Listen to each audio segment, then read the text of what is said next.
Ya, jadi saudara tadi khusus kita membahas mengenai MBG nomor 1, nomor 2 mengenai Koperasi Desa Merah Putih. Ya, yang Koperasi Desa Merah Putih itu adalah yang selama ini digambarkan seperti supermarket atau apa. Jadi Koperasi Desa Merah Putih itu adalah infrastrukturnya pemerintah. Satu, apa itu? Infrastruktur apa? Untuk menyampaikan barang-barang yang bantu sosial, kemudian barang-barang subsidi, semua nanti melalui Koperasi Desa Merah Putih. Tadi diputuskan sudah. Kedua, Kopdas itu nanti dia akan menjadi optaker. Kalau harga yang sudah ditetapkan oleh pemerintah seperti gabah masih di bawah harga pasar. Ini Pak Yandri sama Pak Anu ada? Menteri Koperasi? Menteri Koperasi ada nggak? Ada. Sudah ada? Udah duluan ya. Jadi satu saya ulangi ya, Koperasi Desa Merah Putih sebagai infrastruktur pemerintah nanti menyalurkan bantuan seluruh bantuan, kemudian juga menyalurkan seluruh barang-barang subsidi.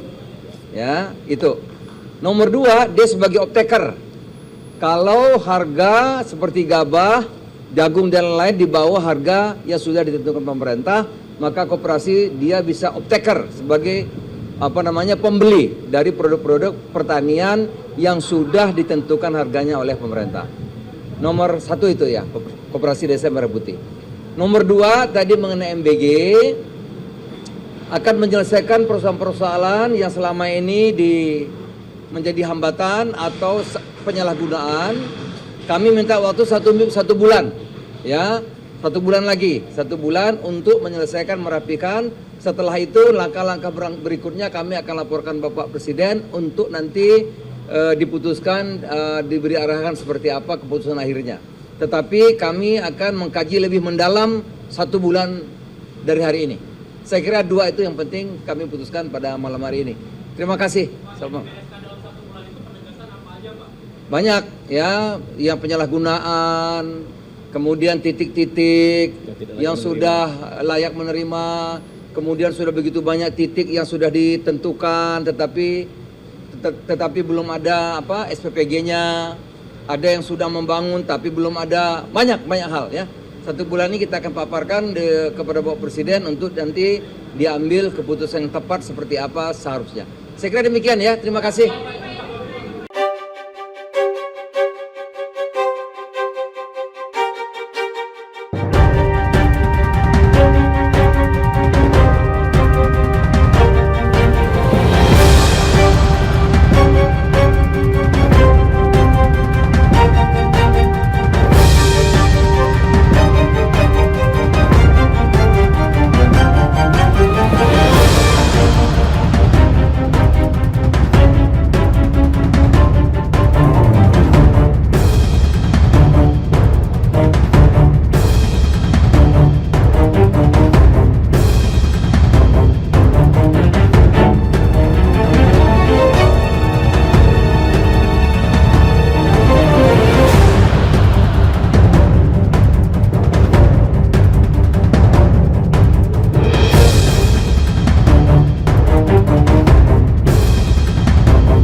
sebenarnya itu memang sangat bertolak belakang apa yang dikatakan bahwa Kopdes di Gunung Masigit itu di atas gunung. Sebenarnya tidak, di bawah Gunung Masigit.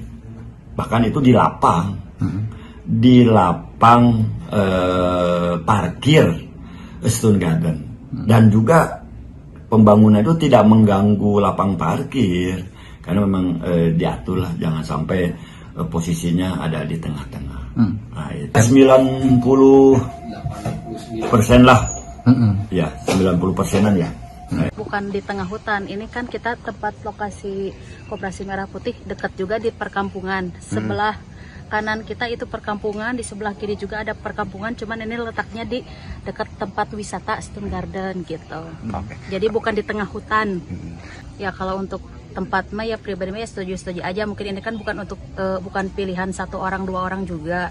Mungkin ini hasil musyawarah juga. Sedangkan tempat koperasi ini kan mungkin yang dicarinya tempat yang luasnya gitu. Sedangkan Desa Gunung Masigit tempat luas, cari desanya ya di sini tempatnya gitu. Pemirsa, viral di media sosial lokasi Koperasi Desa Merah Putih yang jauh dari pemukiman warga. Menteri Koperasi Ferry Juliantono angkat suara dan menurutnya jumlah Kopdes yang terpencil sangat kecil. Banyak beredar di media sosial lokasi Koperasi Desa Merah Putih tak ideal atau jauh dari pemukiman warga. Menteri Koperasi Ferry Juliantono mengatakan lokasi pembangunan Kopdes tersebut tidak asal pilih, melainkan sudah melalui kesepakatan dengan masyarakat setempat. Ferry juga menjamin dari 30.000 Kopdes Merah Putih di seluruh Indonesia, hanya 10 Kopdes saja yang lokasinya dinilai tidak ideal.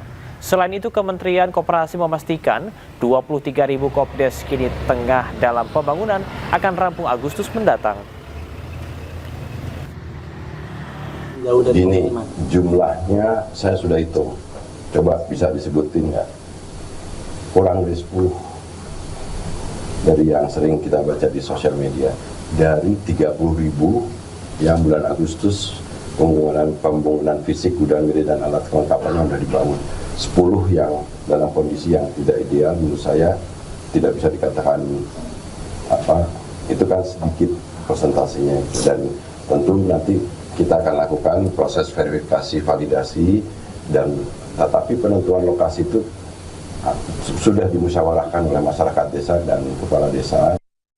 Menteri Keuangan Republik Indonesia Purbayayudi Sadewa mengatakan bahwa Bali menjadi kandidat terkuat lokasi pembangunan International Financial Center atau Pusat Financial International Indonesia. Sementara itu, Purbaya pun menegaskan Ibu Kota Nusantara atau IKN di Kalimantan Timur belum masuk dalam rencana pembangunan PFII. Ya, ada alternatif ya, mungkin beberapa Bali, tapi mungkin ada beberapa titik juga. Tapi yang jelas kita akan cari tempat yang paling comfortable untuk international investor. Tapi di Pulau Jawa ada Pak untuk pengembangan PFI-nya Pak? Sampai sekarang saya belum tahu. Salah satunya di Nusantara Pak, itu kan sempat ada wacana juga di IKN Pak. Mungkin enggak terlalu sepi di sana. Menteri Koordinator Bidang Infrastruktur dan Pembangunan Kewilayahan Agus Harimurti Yudhoyono meninjau langsung progres pembangunan sekolah rakyat terintegrasi 2 di Kota Medan. Kawasan pendidikan dirancang mengintegrasikan jenjang SD, SMP hingga SMA dalam satu kompleks dengan kapasitas sekitar 1.080 siswa.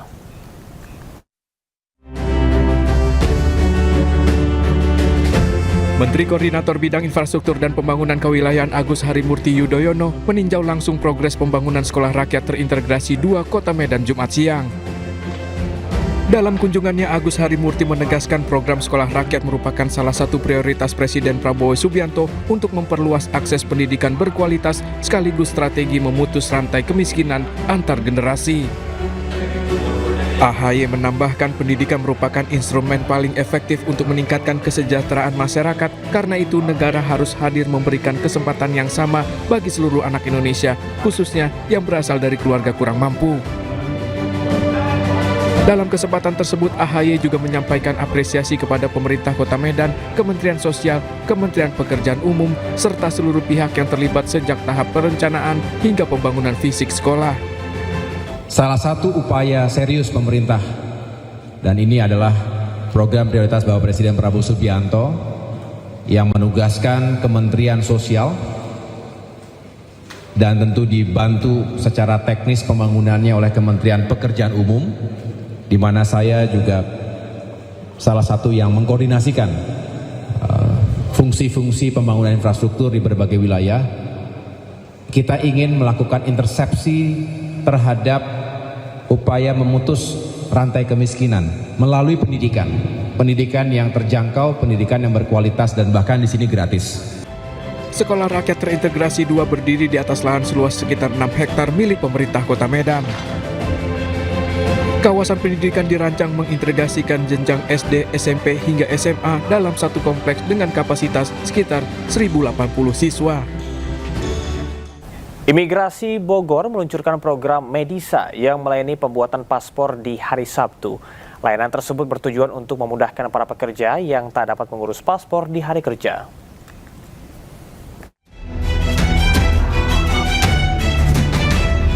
Kantor Imigrasi Kelas 1 Non-TPI Bogor membuka layanan pengurusan paspor akhir pekan melalui program Medisa. Layanan ini bertujuan untuk mempermudah bagi masyarakat yang tidak dapat mengurus paspor pada hari kerja. Sementara layanan pembuatan paspor tersebut dibatasi dengan kuota maksimal sebanyak 50 pemohon per hari. Ya, sebenarnya sasarannya itu untuk memudahkan para pekerja atau juga kadang kan juga anak-anak udah mulai bikin paspor tapi mulai sekolah kan gitu. Jadi untuk yang berhalangan di hari kerja lah kita memberikan kemudahan di weekend ini.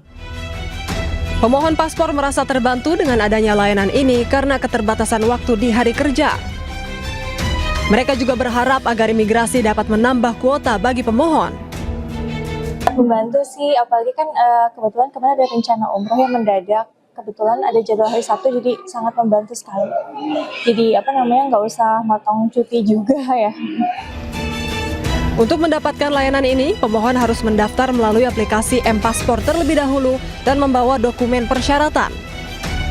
Selain layanan akhir pekan, Imigrasi Bogor juga memiliki program Pancawala untuk melayani pembuatan paspor di luar jam kerja. Dari Bogor, Jawa Barat, Andi Firmansyah, iNews melaporkan. Sebelumnya, Presiden Prabowo Subianto resmi memasukkan penyebaran budaya LGBTQ sebagai ancaman non-militer.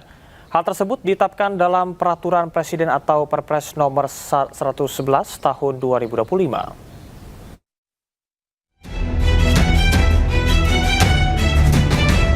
Pemerintahan Presiden Prabowo Subianto telah menetapkan penyebaran budaya LGBTQ sebagai salah satu ancaman non-militer terhadap kedaulatan dan keselamatan bangsa.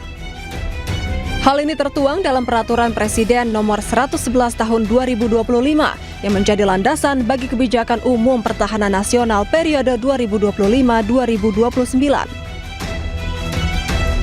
Penyebaran budaya LGBTQ atau lesbian, gay, bisexual, transgender, dan queer diklasifikasikan ke dalam ancaman non-militer berdimensi sosial, budaya, dan ideologi. Pada bagian ancaman non-militer, penyebaran budaya LGBTQ masuk dalam satu klasifikasi bersama radikalisme, terorisme, judi daring, pinjaman online ilegal, hingga penyalahgunaan narkoba. Peraturan Presiden tersebut telah resmi ditetapkan pada 25 Oktober 2025 lalu. Kebijakan ini menegaskan bahwa pertahanan negara tidak hanya menghadapi ancaman bersenjata, tetapi juga ancaman terhadap ideologi nilai dan ketahanan sosial bangsa.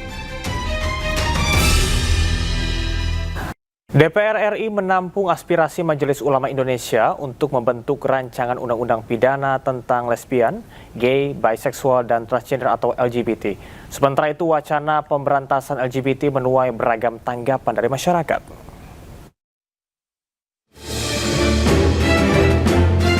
Majelis Ulama Indonesia tengah menggodok naskah akademik dan rancangan undang-undang pidana tentang lesbian, gay, biseksual, dan transgender atau LGBT. Wakil Ketua Umum MUI Kholil Nafis menegaskan langkah hukum ini diambil karena imbauan moral dinilai sudah tidak mempan membendung fenomena penyimpangan seksual di Indonesia. MUI menyatakan perang terhadap pelaku maupun kampanye LGBT. Adapun rancangan undang-undang pidana untuk memberantas perilaku LGBT di Indonesia mendulang beragam tanggapan dari masyarakat. Tanggapan saya sih bagus sih buat kampanye seperti itu, karena kita harus gimana ya, harus menormalisasikan jati diri laki-laki gitu kan, jangan jadi kayak boti gitu. Tapi dengan kampanye yang dilakukan juga caranya. Kalau cara kayak gitu 50-50 lah, setuju nggak setuju ya, karena mungkin bisa menyakiti hati orang lain juga. Tapi dengan kampanye yang disuarakan setuju saya.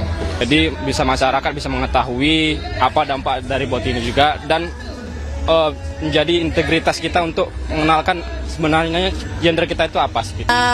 Untuk kampanye berantas boti menurut saya oke ya, since LGBT di Indonesia kan masih belum diperbolehkan ya, masih ilegal. Cuman mungkin caranya kali ya Mas, nggak yang lindas boti atau apa anarkis banget. Cuman mungkin bisa baik-baik atau pengarahan kayak kalau nemu orang yang agak-agak boti bisa mungkin diluruskan atau dibilang baik-baik gitu. Ya, tapi jangan anarkis juga sih, kan manusia juga ya walaupun boti.